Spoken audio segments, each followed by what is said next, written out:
There are documentaries coming out of people that have been asking for help and ended up being sectioned. Yeah. And it's like, but I don't have a mental health problem, I'm autistic. Welcome to Talking Shop, the Communities Inc. podcast. Episode 4. Is disability always disabling?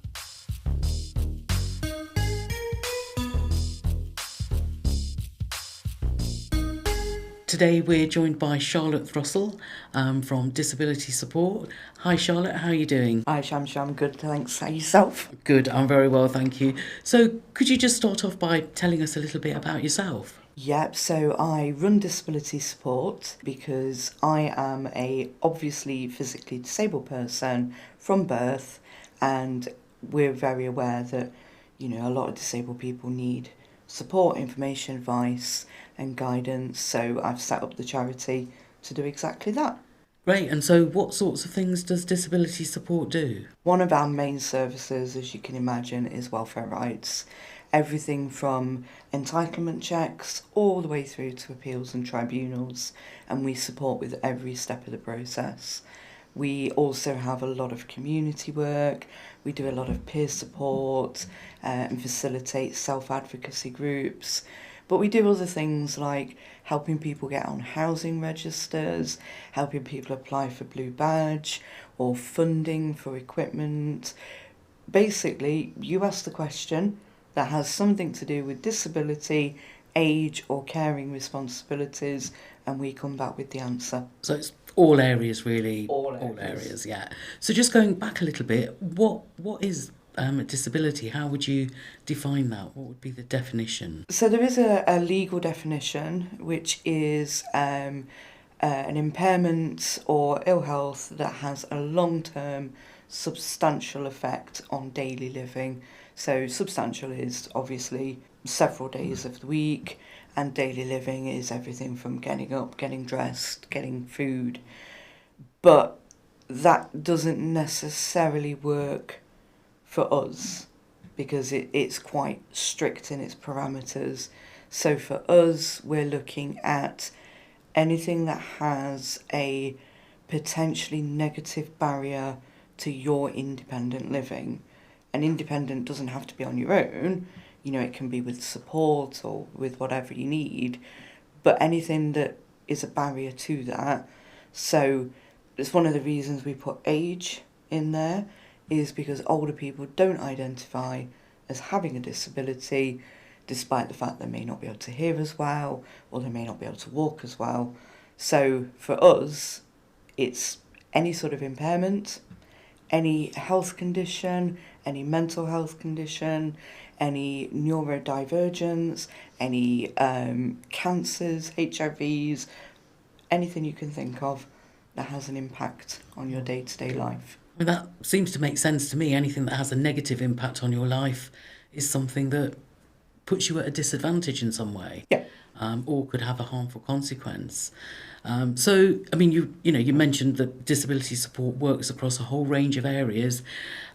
We do, in the UK, have public services, you know, housing, health, all the areas that you mentioned. What's the gap that you're filling? What is it that public services aren't delivering that disability support picks up?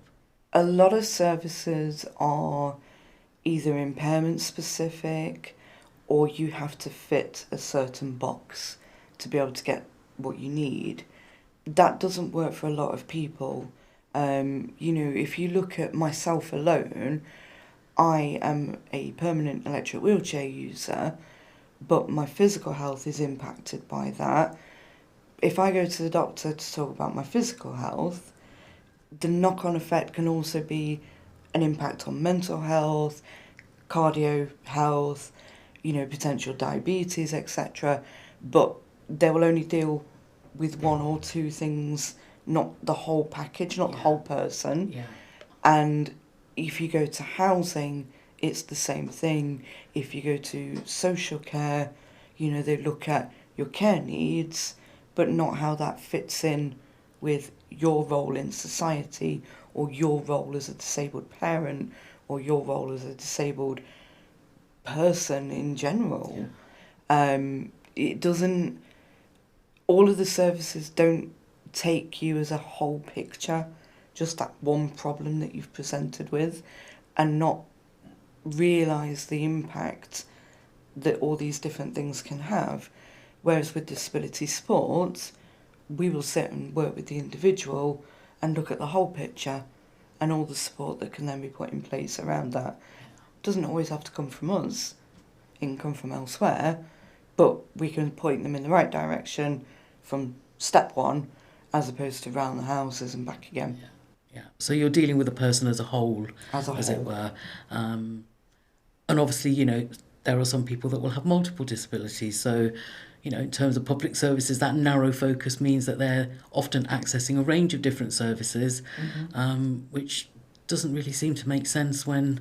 No, and Nottingham does have some impairment-specific groups that aren't part of public health, part of the voluntary sector, which are brilliant. But like you say, if you have multiple health conditions or multiple disabilities, then you fall through the gap because they're all interwoven. So, I mean, let's talk about accessibility. What does accessibility mean in relation to disabled people, and what are some of the barriers that people face? I think when other people think about accessibility, they tend to think about physical access, so ramps, electric door openers, accessible toilets, loop systems, so the quite obvious ones that we're used to. Yeah. So we're used to people with visual impairments, wheelchair users, people with hearing impairments, but then we don't tend to think much beyond that. So we don't tend to think about lighting, we don't tend to think about safe space for somebody to go if they're really struggling with anxiety. We don't look at planning that journey out, making it clear before the person's even contacted us how they can get to us, what route they need to take, and where they come when they arrive to a building. Now, to me, accessibility should be available for everyone, not just those with physical or sensory issues. But I don't think it's really thought about in enough depth. I don't think a lot of places have the ability to make something fully accessible for all walks of life. So are things better now? Have things improved in terms of accessibility? Yes and no. Okay. Tell us about the yes and the no. I'm 43, and when I was a youngster, all those years ago, I was still walking. I wasn't a wheelchair user, but there wasn't much set up really. That there might be the odd ramp, but quite often wheelchair access would be around the back of a building if you were lucky, or they would offer to carry you in. Like, lovely. Okay. Loop systems or something in large print, going into a restaurant with somebody who's visually impaired and they're asking for a menu in large print and being looked at like, sorry, what? If you then skip forward 20 odd years, physical access to places has improved greatly. There's still a long way to go for some places. Nottingham has a dreadful reputation for being physically accessible. Right. Combination of a really old city, Yeah. very steep roads in some places. But then there's rules about having ramps on pavements, etc. But have a ramp that you can put down and put a sticker in the window. We have a ramp. But then you're looking at, again, just the physical side of it, which is improving. Public transport has vastly improved with their accessibility. The fact that you've got visual displays that tell you which is the next stop, you've got the audio, you can actually get on if you use a wheelchair or a scooter. But then that's it, as far as I'm aware. We've stopped at the physical and sensory again. Right. Yeah. There's nothing advertised for when bus routes are quieter for people that might struggle. There's nothing that says if you're particularly sensitive to noise, definitely don't get on the bus at like 3:30. It's full of people that have just come out of school. None of that's ever advertised. The fact that even using your disability bus pass, you can only use it during a certain time. Well, Really? yeah. So they did try to move it to 9:30, but then obviously, you know, anybody who's going to work or anybody who's trying to avoid rush hour on public transport then couldn't use it. Anybody who works nights or, you know, alternate shift, again, accessibility there was vastly reduced. They have put it back to 9 o'clock, I believe, but still, it kind of limits when that person can travel. Yeah, you'd sort of think that it should be able to be used that whenever. Yeah. Because when you people with need to disabilities travel. have got lives like everybody else and have social lives. They might be coming home late or leaving early or... Yeah. So, like I say, yes and no. It has improved greatly. Physical access is a lot better. When you look at music venues, there's quite often signers now for a lot of artists, and that's fantastic, and they do a cracking job, you know. Yeah. Let's give a shout out to them. But is there a space for somebody to go if, I don't know, they've been triggered by something? Is there a safe space? You know, if you've got somebody in that crowd who's got PTSD and something's just happened, is there a safe area that they can move to? And if there is it advertised? Not that I'm aware of. Yeah. You know, I've been to venues where they've got brilliant access and somebody's gone with an assistance dog, but then there's no provision for the dog. Yeah. It's like, well, okay. Nowhere where the dog can maybe get a bit of water. Yeah, just the really basics. Yeah. And to me, there's still quite a way to go. Yeah. I do understand that for a lot of places it's a bit of a juggle, because if you make it accessible for everyone, you know, you could potentially look at spending money, which a lot of places don't want to do. But equally, there are creative ways to do things. You know, so let's go back to that person with PTSD. Something's happened in the crowd, it's triggered them. If they then know that they can go up to somebody in a high-vis jacket, I'm having a breakdown, I really need to get out, that person could take them off, I don't know, into a staff area, into a quiet corner of the cafe in the venue. There's creative ways to look at it if people want to. But it also strikes me that where you make things accessible, it benefits a whole range of people. Doesn't it? Not just people with disabilities. You know, ramps are really helpful for, you know, parents that have got children in wheelchairs. And there's lifts sort of, you know, help people that maybe if they've, you know, hurt their leg or, you know, or not feeling great that day and can't walk up a load of stairs, it helps them. So it's not just about making things accessible for people with disabilities. No. It's about making everybody's life easier, isn't it? You've got to remember, if you're a service that has chargeable services or you're a shopping centre or whatever you're selling, the more accessible it is, the more money coming into that venue. Because, you know, somebody who's broken a leg, for example, you can have a quick look on and go, oh, this shopping centre is really good. It's got multiple areas to rest. I can borrow a wheelchair, or I can easily access, like, get to the toilet or some food, or, you know, millions of things. Yeah. And it opens it up wider. And yet, when you look on websites for venues or providers, accessibility is often like a footnote right at the bottom, and that not understanding that you open the doors wide enough, more people come in. Yeah. Okay, so let's move on to, let's look at inclusion. What does inclusion mean to you? I personally am not a massive fan of the word inclusion. Just because I include someone in something doesn't mean that they are fully involved. If we break it down to, there's 4 of us sitting in a room, one of us doesn't speak English, and we keep involving that person, you know, they're sat with us, they have a cup of tea, and we're engaging with them while we're speaking, they're not fully included because they can't participate.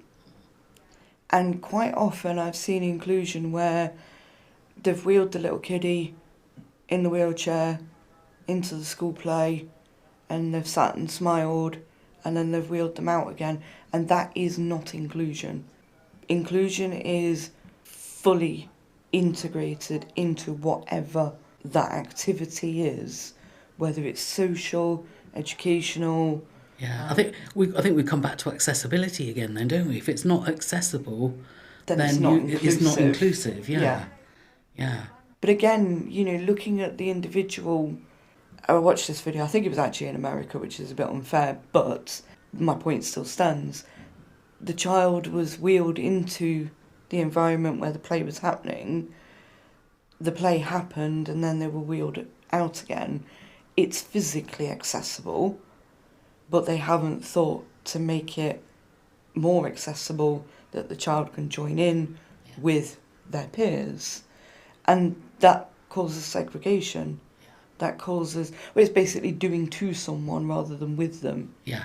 So, yeah, if you think, like you said, if you think about it, accessibility and inclusion have to be together. Yeah, people have to be able to relate to what they're experiencing. Yeah. So, I mean, if things aren't inclusive, if people aren't being included in the ways that you described, that often then leads to exclusion. Yeah. And, what is the impact of that? Being excluded is incredibly damaging. To be excluded from society has a huge impact on physical and mental health. It causes a spike in isolation and loneliness. But then the other effect of that is a higher increase on health services, a higher increase in hospital admissions, a higher increase in needing care-related services, which costs local and central government money. And yet we could have perhaps prevented that right from the beginning. When people become secluded and segregated, they become in their own environment, they become institutionalised. And then to support that person to get out of that is really difficult. To encourage that person to come out of what has become their comfort, their safety, and try and tell them, no, the world is okay. You can come to a place, be accepted for who you are, be accepted for your access needs, have your access needs catered for, and be fully included in what it is that you're needing. It's really hard to convince that person because they've got nothing to base it on. They've been removed already. And I guess, maybe many people come to disability support because they're being impacted by that exclusion from other areas, whether it's within their neighbourhoods, within the workplace, within services they access.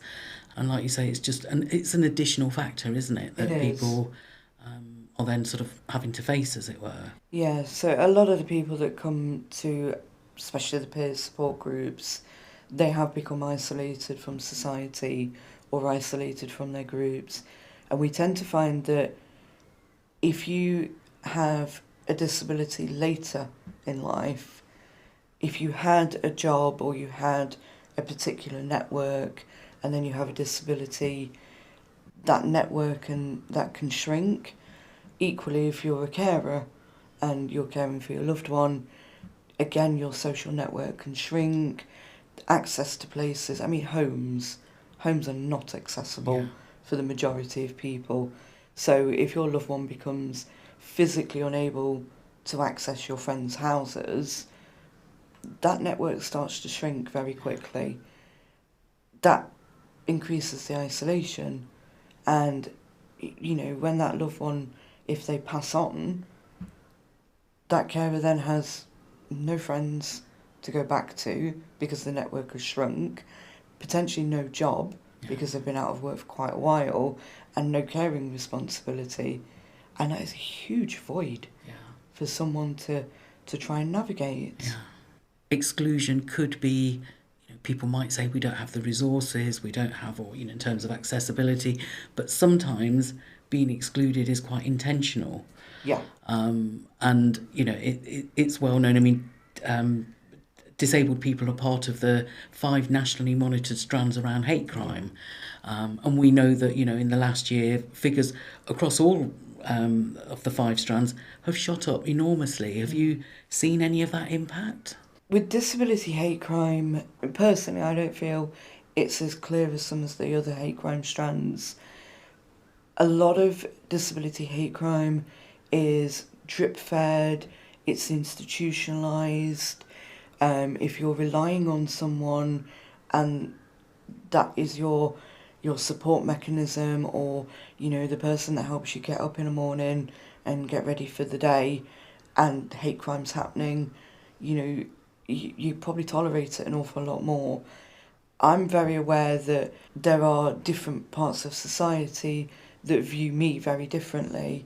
So if I go to some weddings, I'm viewed as a curse and a bad luck omen, and I may not be able to speak the language, but I can read the body language, I can read the pointing, I can see the whispering. So I find it's a lot harder to sort of pinpoint what disability hate crime actually is, but also a lot harder to report, because I think disabled people are just so used to it. I don't want to get all historical, but we've had centuries of being the butt of jokes, being just generally abused, seen not as worthy, not as part of society.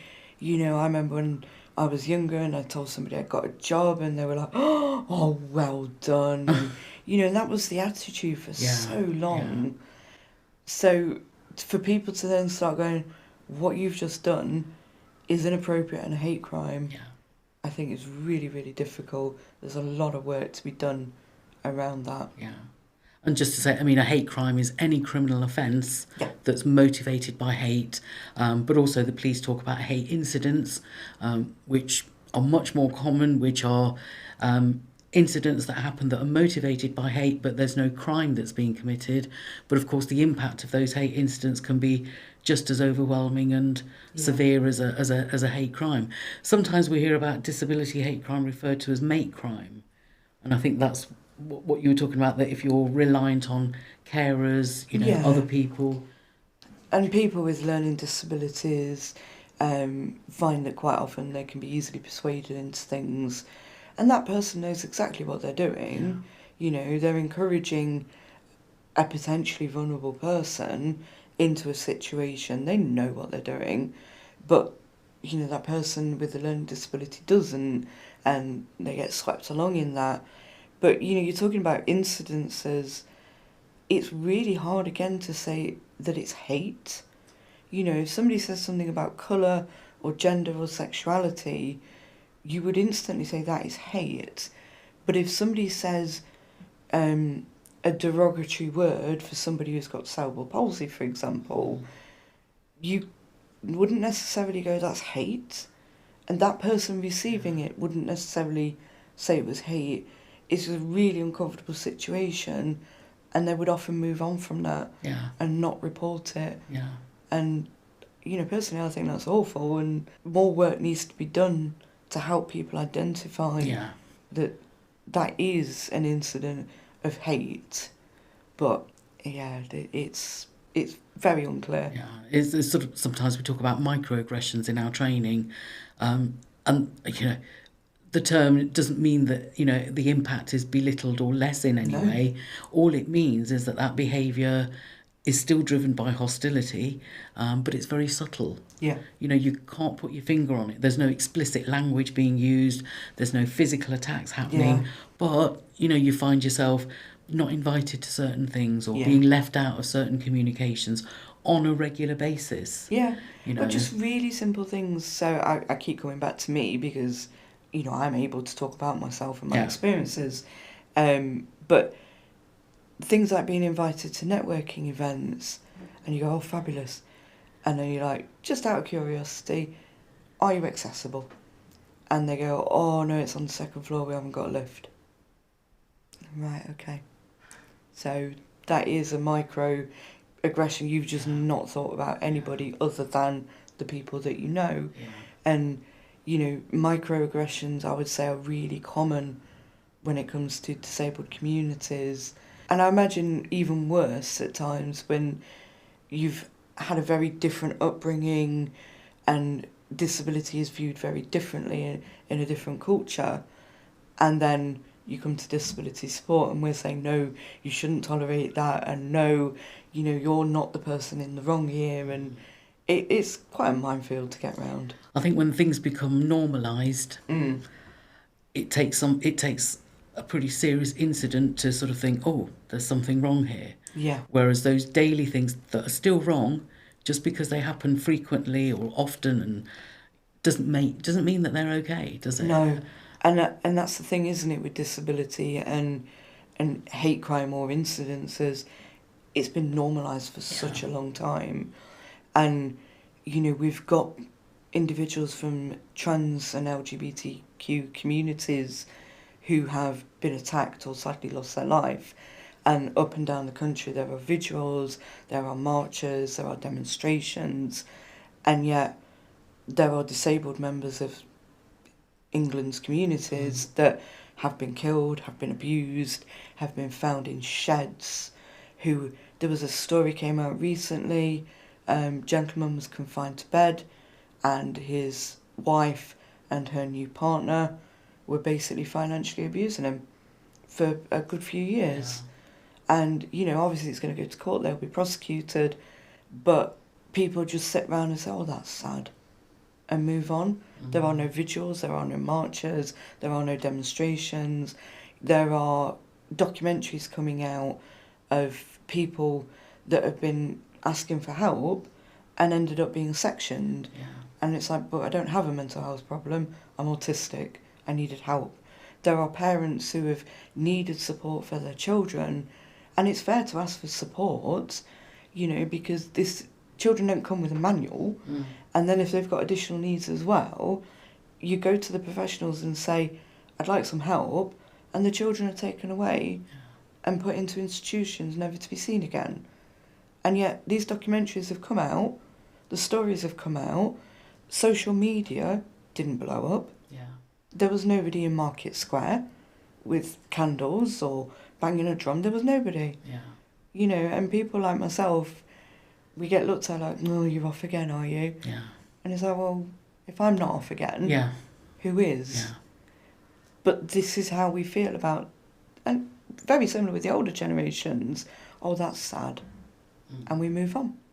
Do you think people are uncomfortable talking about disability or having those conversations? Yes, definitely. I think nowadays we're so frightened of offending that sometimes gags us. And if something comes from a place of pureness, then we should not be worried about offending. If you go up to somebody and go, what's wrong with you? Then that's offensive. No, that can't happen. But if you genuinely ask something and somebody says, oh, no, that's not quite right, then that should be okay. Yeah. You learn from that. But I think we're scared, like, do we want to hear how bad that person's got it? Even in everyday life, how are you? Oh yeah, I'm fine, thank you. Actually, I'm not fine. My car's broken down, I've got debts coming out of my ears, I've hardly got any food in, my job's about to be made redundant. But you don't say that. Yeah. I'm fine. Are you? Yeah, I'm fine. Yeah. And everyone moves on. So I think some people are really scared, they don't want to hear just how difficult someone's life might be, but also they don't know how to respond to it. Do you respond, oh bless you, that's awful, or do you try and fix it, or do you just sort of smile and walk away? Now, there isn't a straight answer, but you can't fix it, and you shouldn't ignore it, and you shouldn't just smile and walk away. But actually hearing and having empathy is what's needed.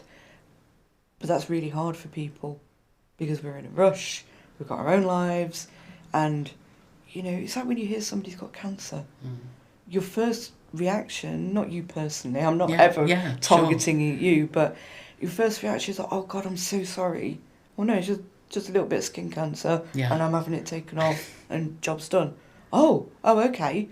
But that's where we go instantly, straight to the negative, oh my God, I am so sorry. Absolutely. I mean, as somebody who's had ovarian cancer, it was caught very early. It was stage 1. They did an operation. In fact, I didn't even know about it until after the operation.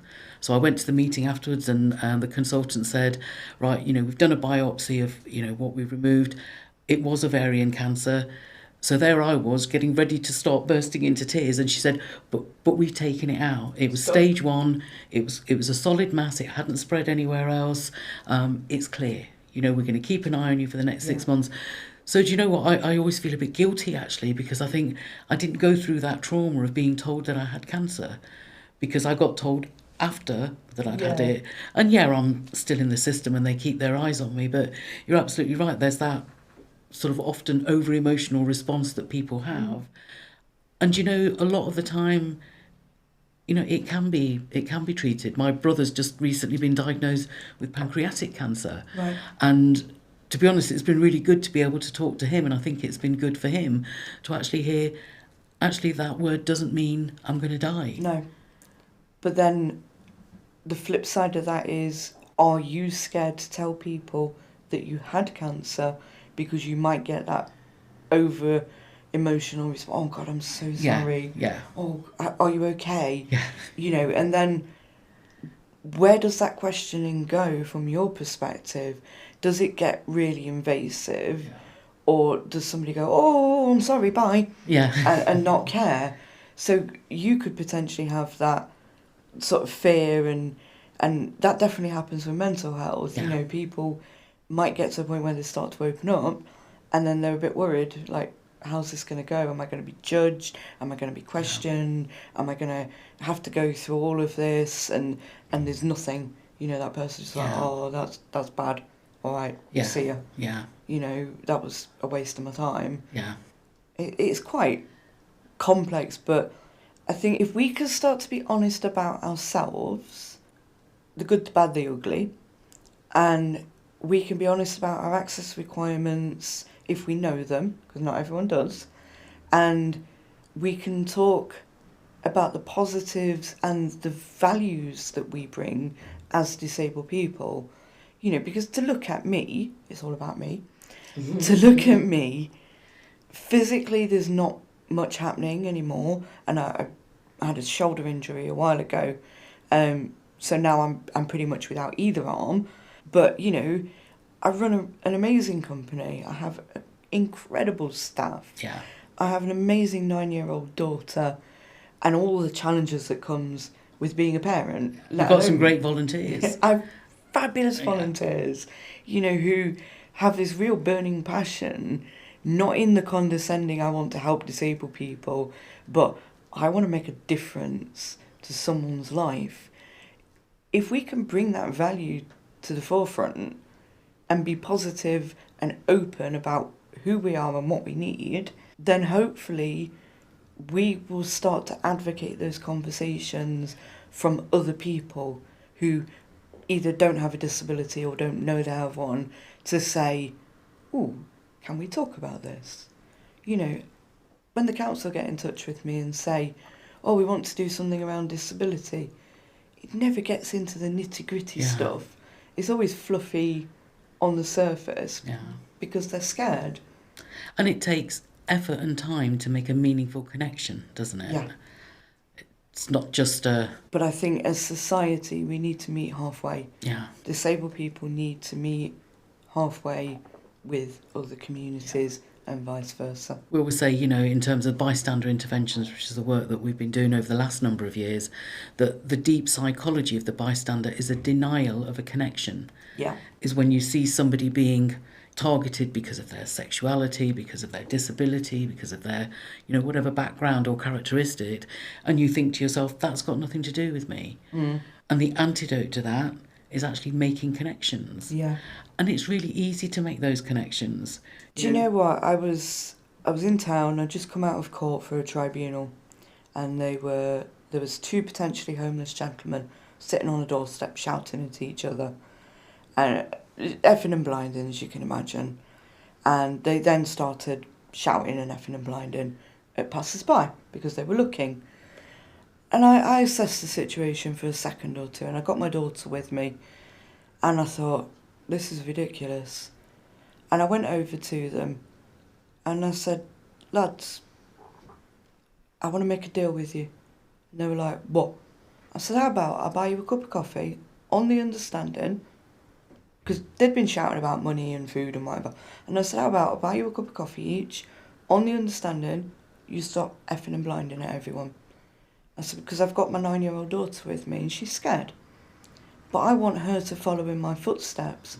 I want her to look at individuals like yourself and not be scared, have a little bit of empathy and understanding of where you might be in life. And a cup of coffee out of her pocket when she's older is nothing. One of them was like, I can't take money, I can't. I was like, no, I want to buy you a cup of coffee. The other one was like, yeah, I think that sounds like a fair deal. Got them a cup of coffee. Yeah. And we sat and we had a conversation. And I said, the more you're shouting and screaming at people, the more trouble you're going to get into and the less people are going to help you. But I went and made that connection. They got a cup of coffee. People stopped getting shouted at. It just was a no-brainer. Yeah. Make that connection regardless. And your daughter saw that connection being made, and so instead of walking away with a negative impact or negative stereotypes about homeless people or potentially homeless people, she's going to be able to see beyond that now. Yeah, hopefully. And we can only do that if we connect. Yeah. So surely it's got to be the same for all walks of life. Yeah. If I don't understand something about someone's religion, then it's up to me to make that connection and say, can I ask you a question? Yeah. I always say in training, as long as you treat people with respect and dignity, people will forgive you if you make a mistake. Yeah. People will forgive you if you use the wrong word. Yeah. But, if you're going into it with an intentional hostility, then of course that's a very different... And terminology is changing constantly. Yeah. I really struggled when the term ableism first came out. Yeah. Because I kept reading it, and I'm dyslexic, so I kept reading it and reading it. I was like, I don't understand this. And yet, I'm often on the receiving end of it, and I could not get my head around it. When my mum and her parents were around, it was coloured people, and it was like, no, you do not say that now. But now we're saying persons of colour. Yeah. And that's changed in the last sort of 10 or so years. So for people who aren't in the fields that we're in, who don't constantly get bombarded with the new terminology and the new sort of correct way to address people, and, if you look at how prominent the trans communities are now, that wouldn't have been 10, 15, 20 years ago, and all the terminology there, keeping up with that is really hard. But like you say, if you come from a place of honesty, dignity and respect, you can be forgiven. So, yeah. Okay, so last question from me. I'm thinking, what can people from, if I can put it, the non-disabled community, what can they do to help, support, create a better environment for people with disabilities that they have in their environment? One of the biggest things I'm saying at the moment is be an ally. Not wear a badge and say all the right things, but be a genuine ally. Like your bystander training, if you see something that is not right, don't ignore it. Get involved. Help fix the situation. Understand the issues that disabled people are facing, but work with those individuals. Don't assume you know the answer because you don't have a disability. You know what it's like. Yeah. I know what it's like to be a wheelchair user. I broke my leg 3 years ago. No, it's not the same. Have the confidence to say, what do you want me to do? We've had it with LGBTQ communities where people have said, don't just be an ally once a year and wave a flag. Be a genuine ally. Stand side by side. Support me in what I'm doing, but help amplify voices. If somebody is saying there is a problem here, listen and help get that message across. Advocate with us, not for us. Absolutely. Do you know, Charlotte, we could spend all day, all of the areas that you spoke about earlier in terms of health, housing, we could have a much more detailed conversation about all of those, but I think, been really useful overview, and I'm sure we'll come back to you for another conversation at some point. But thank you very much for joining us. It's been a pleasure. Thank you.